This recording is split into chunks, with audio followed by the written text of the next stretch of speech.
মুহাম্মদ সাল্লাল্লাহু আলাইহি ওয়াসাল্লামের শৈশব। নবী মুহাম্মদ সাল্লাল্লাহু আলাইহি ওয়াসাল্লামের জন্মের পর আব্দুল মুত্তালিব নবজাতক শিশুকে আল্লাহর রহমতের জন্য কাবা ঘরে নিয়ে যান। তিনি এই শিশুর নাম দিলেন মুহাম্মদ, যার অর্থ হলো আমি যার প্রশংসা করি। সেই সময় এটি খুবই বিরল একটি নাম ছিল। সপ্তম দিনে তার মাথার চুল ফেলে দেওয়া হয় এবং তার সুন্নতে খতনা করা হয়। তারপর আব্দুল মুত্তালিব তার সব প্রতিবেশীদের দাওয়াত করে খাওয়ান। সেই সময় মক্কাবাসীরা তাদের নবজাতক শিশুদের যত্ন নেওয়ার জন্য পাহাড়ি এলাকায় থাকতে দিত।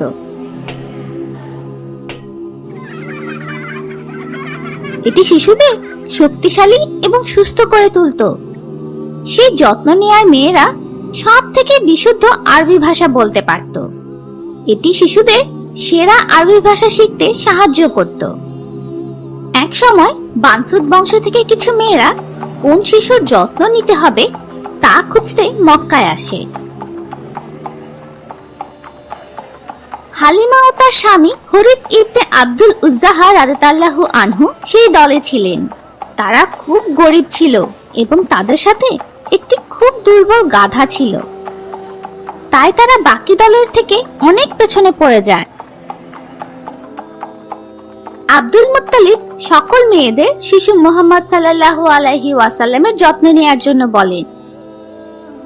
কিন্তু তারা যখন জানতে পারে যে আব্দুল মুত্তালিব তাদের যথেষ্ট অর্থ দিতে পারবে না, তখন সবাই তাকে না করে দেয়। তারা ধনী শিশুদের যত্ন নিতে ব্যস্ত হয়ে পড়ে। হালিমার মক্কায় পৌঁছাতে খুব দেরি হয়ে যায়, তাই তিনি যত্ন নেওয়ার জন্য কোনো ধনী লোকের শিশু খুঁজে পাননি। কিন্তু তিনি কোনো শিশু ছাড়া বাড়ি ফিরে যেতে চাচ্ছিলেন না। তাই তিনি মুহাম্মদ সাল্লাল্লাহু আলাইহি ওয়াসাল্লামকে তার সাথে নিয়ে গেলেন এবং তখন থেকেই তাদের জীবন হঠাৎ করেই পাল্টে যায়। তাদের দুর্বল গাধাটি অনেক তাড়াতাড়ি হালিমার ঘরের দিকে চলতে শুরু করে। আল্লাহ কি মুহাম্মদ সাল্লাল্লাহু আলাইহি ওয়াসাল্লামের কারণে হালিমা রাদিয়াল্লাহু আনহুকে কোনো পুরস্কার দিয়েছিলেন? হ্যাঁ, তার পরিবার আল্লাহর রহমত দ্বারা পূর্ণ হয়েছিল। তাদের পশুগুলো অনেক দুধ দিতে শুরু করেছিল এবং তার পরিবারে আর কোনো অভাব ছিল না। এমনকি খুব শুষ্ক মৌসুমেও তাদের পশুরা প্রচুর পরিমাণে দুধ দিত, কিন্তু অন্যান্য পরিবারের পশুগুলো এক ফোঁটা দুধ দিতে পারত না। হালিমার জন্য শিশু মুহাম্মদ সাল্লাল্লাহু আলাইহি ওয়াসাল্লামের যত্ন নেওয়া খুব সহজ হয়ে উঠেছিল। তিনি তার সাথে খুব সুখী ছিলেন। প্রত্যেক 6 মাস পর পর হালিমা মুহাম্মদ সাল্লাল্লাহু আলাইহি ওয়াসাল্লামকে মক্কায় তার পরিবারের কাছে নিয়ে যেতেন। হালিমা মুহাম্মদ সাল্লাল্লাহু আলাইহি ওয়াসাল্লামকে তার 2 বছর হওয়া পর্যন্ত দুধ খাওয়ান। তিনি মুহাম্মদ সাল্লাল্লাহু আলাইহি ওয়াসাল্লামকে তার কাছে আরো কিছুদিন রাখার জন্য তার মায়ের কাছে অনুরোধ করেন। মুহাম্মদ সাল্লাল্লাহু আলাইহি ওয়াসাল্লামের পরিবার শিশুর ভালো যত্ন নেওয়ার কারণে হালিমার উপর অনেক খুশি ছিল, কারণ সেই সময়ে মক্কা ছোট বাচ্চাদের বড় হওয়ার জন্য ভালো জায়গা ছিল না। তাই মুহাম্মদ সাল্লাল্লাহু আলাইহি ওয়াসাল্লাম আবার হালিমার পরিবারের সাথে থাকতে শুরু করেন। একদিন মুহাম্মদ সাল্লাল্লাহু আলাইহি ওয়াসাল্লাম হালিমার ঘরের পাশে কিছু বাচ্চাদের সাথে খেলা করছিলেন। তখন তার বয়স মাত্র 4 বছর ছিল। হঠাৎ ফেরেশতা জিবরাইল বা ইংরেজিতে গ্যাব্রিয়েল আলাইহি ওয়াসাল্লাম তাদের কাছে এসে মুহাম্মদ সাল্লাল্লাহু আলাইহি ওয়াসাল্লামকে সেখান থেকে নিয়ে যান। অন্য বাচ্চারা ভয় পেয়ে পালিয়ে যায়। ফেরেশতা জিবরাইল আলাইহি ওয়াসাল্লাম মুহাম্মদ সাল্লাল্লাহু আলাইহি ওয়াসাল্লামকে শুইয়ে দেন এবং তার বুক খুলে ফেলেন। জিবরাইল আলাইহি ওয়াসাল্লাম তার হৃদয় বের করে আনেন এবং তার থেকে কিছু অংশ কেটে ফেলে দেন, যাতে এটি তাকে শয়তান থেকে রক্ষা করতে পারে। তারপর তিনি জমজম কুয়ার পানি নিয়ে তার হৃদয় ধুয়ে ফেলেন এবং তার হৃদয়কে আবার আগের জায়গায় বসিয়ে দেন। সকলেই ভেবেছিল যে মুহাম্মদ সাল্লাল্লাহু আলাইহি ওয়াসাল্লামকে মেরে ফেলা হয়েছে। তার বুকে কি কোনো চিহ্ন ছিল?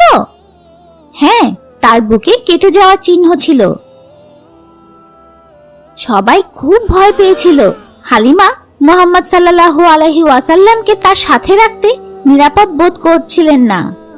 তাই তিনি তাকে মক্কায় তার মা আমিনার কাছে ফিরিয়ে নিয়ে আসেন। মুহাম্মদ সাল্লাল্লাহু আলাইহি ওয়াসাল্লাম এর পরের 2 বছর তার মায়ের কাছে অনেক আদরে ছিলেন। যখন মুহাম্মদ সাল্লাল্লাহু আলাইহি ওয়াসাল্লামের বয়স 6 বছর হয়, তখন তার মা মদিনায় যেতে চান, যেখানে তার স্বামী এবং মুহাম্মদ সাল্লাল্লাহু আলাইহি ওয়াসাল্লামের বাবা মারা গিয়েছিলেন। অবশেষে মুহাম্মদ সাল্লাল্লাহু আলাইহি ওয়াসাল্লামের দাদা আব্দুল মুত্তালিব, তার মা আমিনা ও তাদের দাস উম্মে আয়মান মদিনার পথে যাত্রা শুরু করেন। এটি প্রায় 500 কিলোমিটারের রাস্তা ছিল।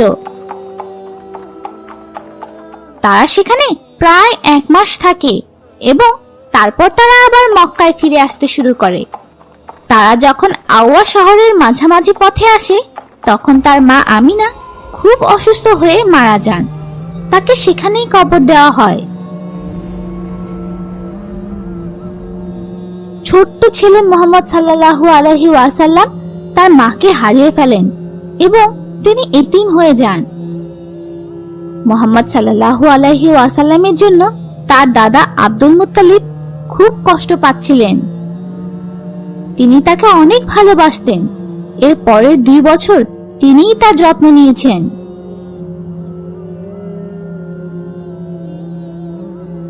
তারপর একটি ভয়ানক ঘটনা ঘটে।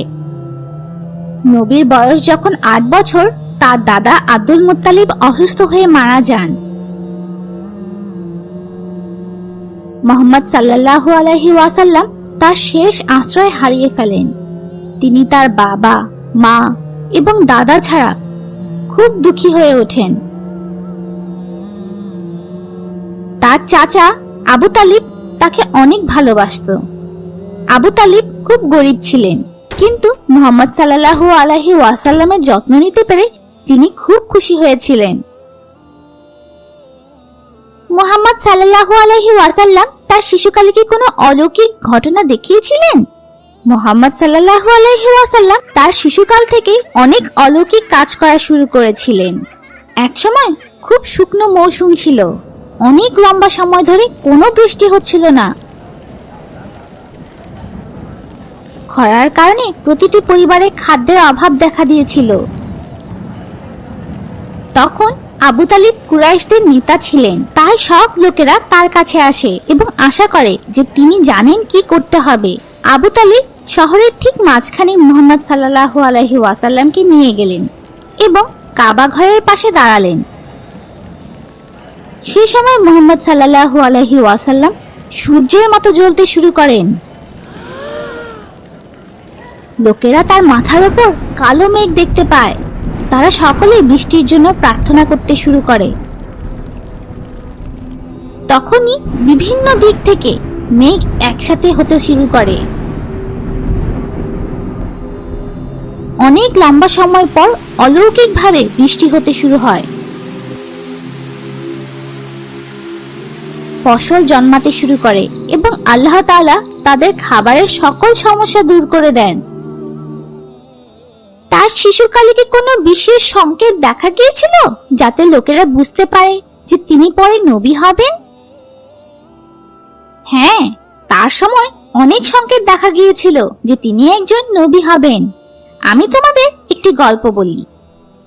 মুহাম্মদ সাল্লাল্লাহু আলাইহি ওয়াসাল্লামের বয়স যখন 12 বছর ছিল, তখন তার চাচা আবু তালিব তাকে একটি ব্যবসায়ের কাজের জন্য সিরিয়ায় নিয়ে যান। তারা যখন বসরা শহরে প্রবেশ করে, তখন একজন ধর্মীয় পণ্ডিত দেখল যে গাছ এবং পাথরগুলো ছোট্ট মুহাম্মদ সাল্লাল্লাহু আলাইহি ওয়াসাল্লামের জন্য নিচু হয়ে পড়ছে।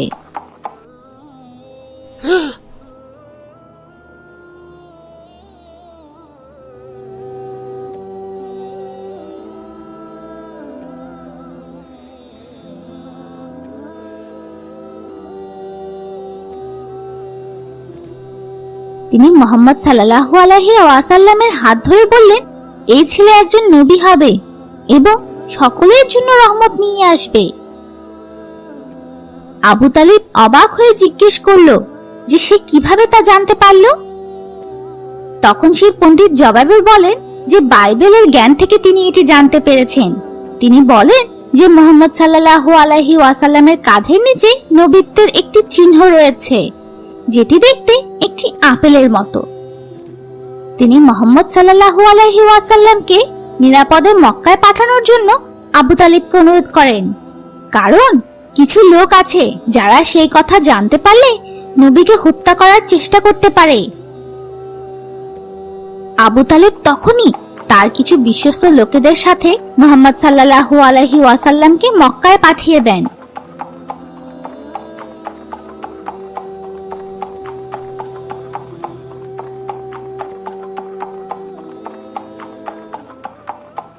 আজকের মতো আমরা এখানেই শেষ করি।